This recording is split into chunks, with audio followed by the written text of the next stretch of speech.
আর এবার এক অমানবিক ছবি আপনাদের দেখাবো। টিটাগড় পুরসভার 17 নম্বর ওয়ার্ডে রাস্তার পাশে সারা রাত কনকনে ঠান্ডায় 85 বছরের একজন বৃদ্ধ রয়েছেন।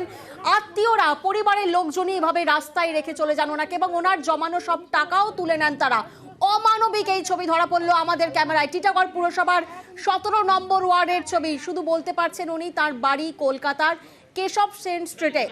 ভাইয়ের বন্ধুর বাড়িতে দেখা করতে নিয়ে আসার নাম করে রাস্তার ধারে এভাবে ফেলে রেখে চলে যাওয়ার অভিযোগ আত্মীয়র বিরুদ্ধে। একবার ভাবুন, এই শীতের মধ্যে কনকনে ঠান্ডায় 85 বছরের বৃদ্ধকে এভাবে আত্মীয়রা কিভাবে রাস্তায় ফেলে চলে গেলেন এবং সারা রাত ভিজে হয়ে অসুস্থ হয়ে পড়ায় বৃদ্ধাশ্রম থেকে তাকে হাসপাতালে নিয়ে যাওয়া হয় চিকিৎসার জন্য।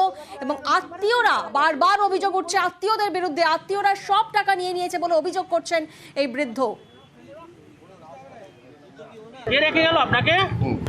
প্রদীপ ছেলে। কখন রেখে গেছে?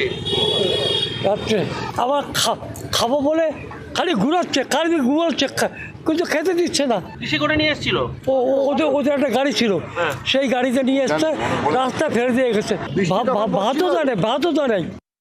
ভোরবেলা হঠাৎ করে আমার এই নির্মল সাথীর দুজন মহিলা আমাদেরকে ফোন করে, দিদি শিগগিরই আসো, এক বয়স্ক ভদ্রলোক এখানে পড়ে আছে, ওনাকে কে ফেলে দিয়ে গেছে। দৌড়াদৌড়ি করে আসলাম, এসে দেখছি তো ওনাকে এখানে ফেলে রেখে দিয়ে গেছে। আর ওনার টাকা পয়সা এটিএম থেকে যা তুলেছে সেটাও নিয়ে নিয়েছে।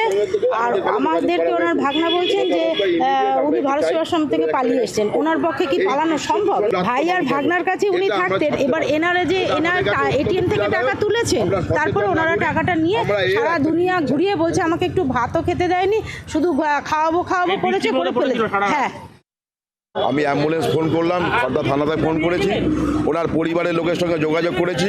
ওনার নাম হলো মিলনকান্তি মিত্র। উনি হাতিবাগানে থাকতেন। আমাদের ব্যারাকপুরের একটি ছেলে ওখান থেকে উঠিয়ে নিয়ে এসে কিছুদিন রাখার পরে ওনার এটিএম থেকে কিছু টাকা তোলেন। আমি ভারত সেবাশ্রম সঙ্গে যোগাযোগ করেছি, ওনারাও আসছেন। এমতো অবস্থায় এই দৃশ্য দূষণটা আমাদের কাছে অত্যন্ত প্রেরণাদায়ক। আমরা এই রকম দৃশ্য দেখতে চাই না।